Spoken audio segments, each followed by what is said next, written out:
Hello प्यारे बच्चों, बहुत बहुत स्वागत है आपका अमित सर की क्लास में। तो कैसे हैं आप सभी? उम्मीद करता हूं कि आप सभी बच्चे अच्छे होंगे, बढ़िया होंगे, स्वस्थ और मस्त होंगे और अपनी पढ़ाई अच्छे से कर रहे होंगे। बच्चों, जैसा कि आप अभी जानते हो कि हमारा जो चैप्टर है पूर्णांक, इसमें हमने काफ़ी सारी चीज़ें पढ़ ली हैं। पिछली जितनी भी वीडियोज़ आई हैं आपने देखी हैं, उनमें आपने पूर्णांकों को जोड़ना, घटाना और पूर्णांकों को संख्या रेखा पर दिखाना और अपनी एनसीईआरटी प्रश्नावली के सवाल किए। इससे पिछली वीडियो में हमने अपनी एनसीईआरटी प्रश्नावली का क्वेश्चन नंबर 6, 7 और 8 किया था। आज की क्लास में हम क्या करने जा रहे हैं बेटा? आज की क्लास में हम अपनी एनसीईआरटी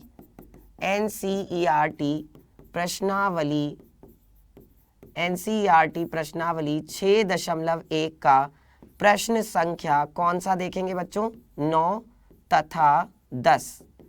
प्रश्न संख्या 9 और 10 आज की क्लास में हम सीखेंगे। ठीक है, चलिए तो देखते हैं बच्चों बिना किसी देरी के। सबसे पहले तो बात करते हैं कि जो हमारी ये एनसीईआरटी प्रश्नावली है, इसमें प्रश्न नंबर 9 में क्या कहा जा रहा है? निम्नलिखित कथनों के लिए क्या कर रहे हैं बच्चों? निम्नलिखित कथनों के लिए सत्य अथवा असत्य लिखिए। सत्य और असत्य लिखना है। यदि कथन असत्य है तो सत्य बनाइए। अब अगर कथन असत्य है तो आपको उसको सत्य भी बनाना है। कैसे? देखो, ये बोल रहे हैं कि संख्या रेखा पर -8 जो है वो -10 के दाईं ओर स्थित है। ये कथन सही है या गलत है? जो -8 है वो -10 के कहां पर है? तो संख्या रेखा देख लें। ये रही बच्चों आपकी संख्या रेखा। अब इस संख्या रेखा पर जो -8 है वो -10 के दाईं ओर है। यही तो कह रहे हैं वो कि जो -8 है वो -10 के दाईं ओर है, यानी कि राइट साइड में। तो बच्चों -10 कहाँ पर है? ये रहा आपका -10। कहाँ है भाई -10? देखो ये रहा आपका -10। तो -10 के दाईं तरफ में कौन है? -8 है। तो इसका मतलब ये कथन तो बिल्कुल सत्य है भाई। जब हम -10 से राइट साइड में गए तो हमें क्या मिला? -8 मिल गया। मतलब ये कथन बिल्कुल क्या है बच्चों? सत्य है। तो ए कथन जो है वो बिल्कुल सत्य है। इसके बाद बच्चों बी के बारे में बात करते हैं। बी में क्या कहा जा रहा है? संख्या रेखा पर -100 -50 के दाईं ओर स्थित है। क्या ये बात सही होगी?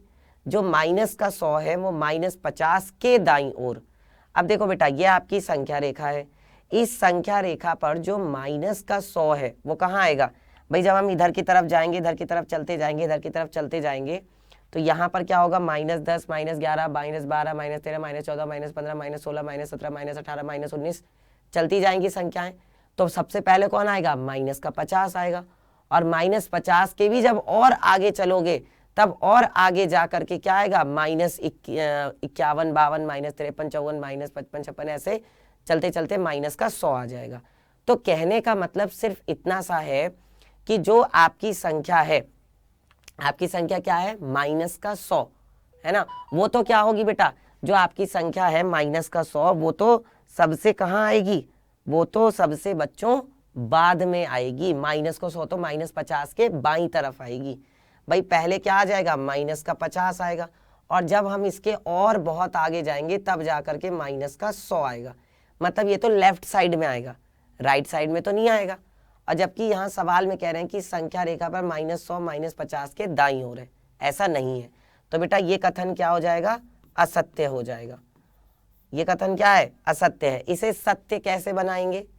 इसे सत्य बनाने के लिए उन्होंने कहा है ना कि यदि कथन असत्य है तो सत्य बनाइए। सत्य बनाने के लिए क्या करना पड़ेगा? हमें ये बोलना पड़ेगा कि जो संख्या रेखा है, संख्या रेखा पर -100 -50 के दाईं ओर की बजाय बाईं ओर स्थित है। तो इसके लिए हम क्या बोलेंगे कि दाएं के बजाय कहाँ स्थित है बच्चों? बाईं ओर स्थित है। दाईं ओर की बजाय बाईं ओर स्थित है। ठीक है, तो आपका कथन क्या हो जाएगा? सत्य हो जाएगा। चलिए इसके बाद बच्चों तीसरा क्या है? सबसे छोटा ऋणात्मक पूर्णांक -1 है। सबसे छोटा ऋणात्मक पूर्णांक बच्चों, अगर देखो आपसे मैं बात करूं आपकी जो संख्या रेखा है उसके बारे में, तो संख्या रेखा पर आप क्या देखते हो?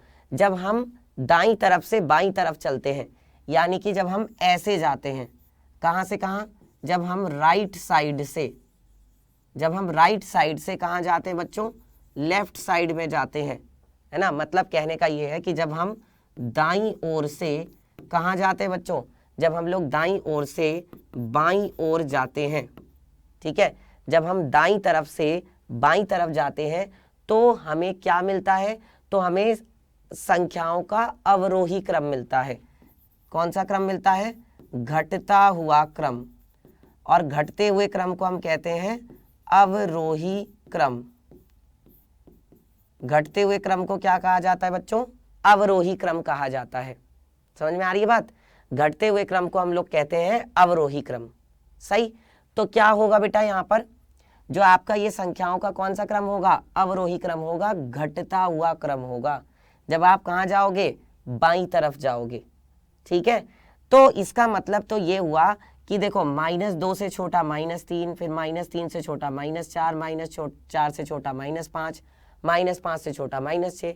तो क्या हम ये कहेंगे कि -1 जो है वो सबसे छोटा है, नहीं, उससे छोटा तो -3 है, और -3 से छोटा तो -6 है, -6 से छोटा तो -9 है, -10 से छोटा तो और आगे जाएंगे तो और दूसरी भी संख्याएं आएंगी।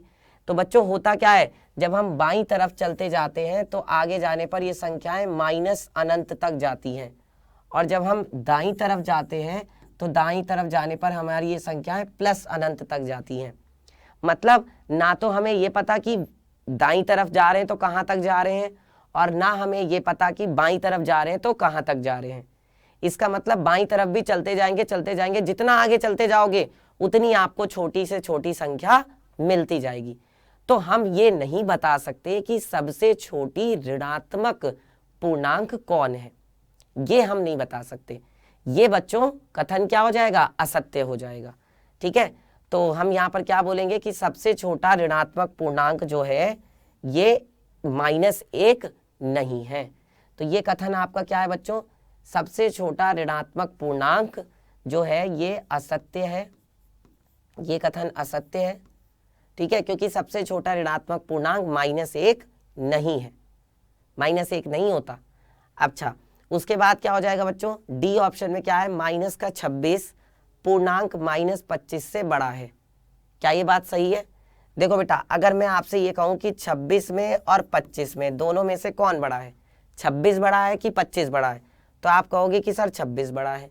लेकिन अगर 26 और 25 इन दोनों के आगे अगर आप माइनस का चिन्ह लगा देते हो तब क्या होगा, अगर आप 26 और 25 के आगे माइनस का चिन्ह लगा देते हो तब क्या होगा बच्चे, तब ये होगा कि अब जो है माइनस का 25 बड़ा हो जाएगा। पहले 26 बड़ा था लेकिन माइनस लगने की वजह से अब 25 बड़ा हो गया। ठीक है, और ये क्या कह रहे हैं, ये कह रहे हैं कि 26 जो है माइनस का वो पूर्णांक -25 से बड़ा है। तो ये कथन क्या है बच्चों, असत्य है। तो डी भी क्या हो जाएगा आपका, असत्य हो जाएगा। डी भी क्या हो जाएगा, असत्य। और इसको सत्य कैसे बनाएंगे कि जो माइनस का 26 है वो -25 से छोटा है। इन्होंने लिखा है कि बड़ा है, सत्य बनाने के लिए हम क्या लिखेंगे कि ये इससे छोटा है।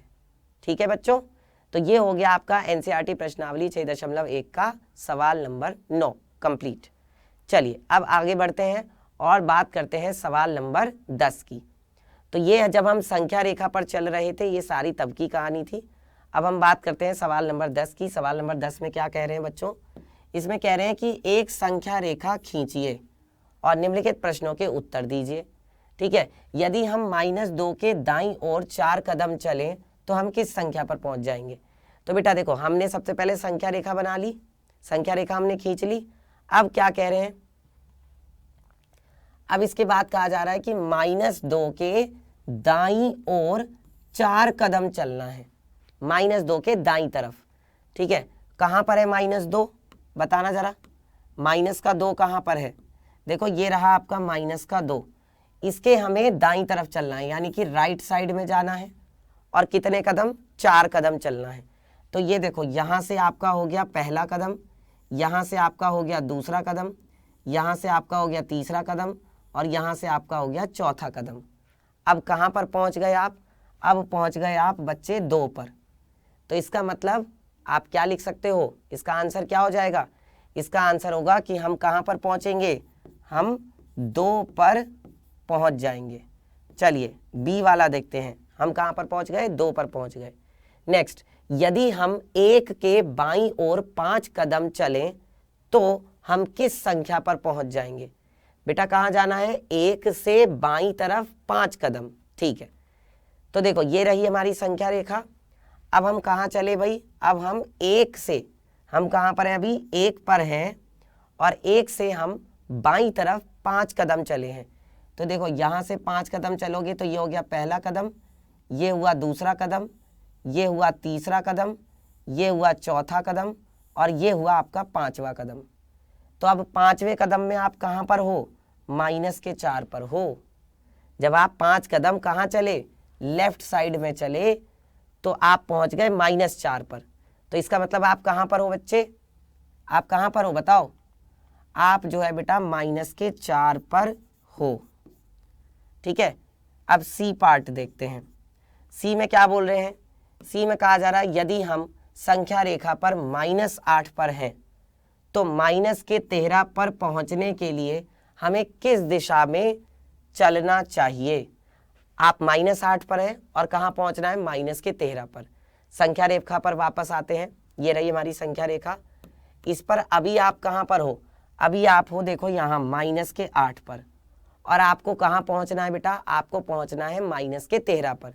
तो -13 कहाँ आएगा, जब ये -10 है तो इसके आगे जाओगे, जब इसके आगे की तरफ जाओगे तो यहाँ पर आएगा -11, फिर आएगा -12 और फिर आएगा बच्चों -13। यही तो होगा।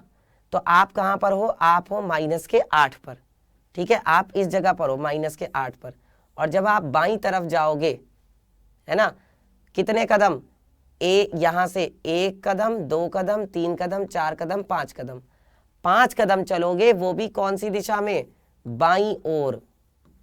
कौन सी दिशा में बच्चों, बाईं ओर जाओगे। जब आप बाईं ओर जाओगे तब आपको जो है बच्चे -13 पर आप पहुंच जाओगे। तो आप यहाँ पे लिखोगे बाईं ओर चलना पड़ेगा, लेफ्ट साइड में जाना पड़ेगा, बाईं ओर, ठीक है। अब देखो डी पार्ट, डी में क्या बोला जा रहा है बच्चों, डी में कह रहे हैं कि यदि हम संख्या रेखा पर -6 पर हैं और हमें -1 पर पहुंचने के लिए किस दिशा में चलना चाहिए। -6 पर हो, -1 पर पहुंचना है। चलिए ठीक है, देखते हैं भाई। अभी आप कहाँ पर हो बच्चे, आप यहाँ पर हो -6 पर और आपको कहाँ पहुंचना है, आपको यहाँ पहुंचना है -1 पर। तो यहाँ हो, यहाँ पहुंचना है तो किधर जाना पड़ रहा है बताओ, यहाँ हो, यहाँ पहुंचना है तो किधर जाना पड़ रहा है, आपको दाईं तरफ जाना पड़ रहा है, यानी कि आपको दाईं ओर जाना पड़ेगा। कहाँ जाना पड़ेगा आपको, दाईं ओर, ठीक है। तो इसकी जगह पे आप क्या लिख सकते हो, जो डी है इसका हो जाएगा कि आपको दाईं ओर जाना पड़ेगा, दाईं ओर जाना पड़ेगा बच्चे आपको, ठीक है। समझ में आ गया सबको। चलिए तो आज के लिए प्यारे बच्चों बस इतना बहुत है। हमने जो अपनी पहली प्रश्नावली है एनसीईआरटी की वो कंप्लीट कर ली है। और इसी के साथ प्यारे बच्चों, अगर आज की क्लास में आपको मज़ा आया, आज की क्लास आपको अच्छी लगी, तो ऐसे ही बच्चों बने रहिए हमारे साथ, जुड़े रहिए क्लास 6 हिंदी मीडियम के चैनल के साथ और सब्सक्राइब करना ना भूलें।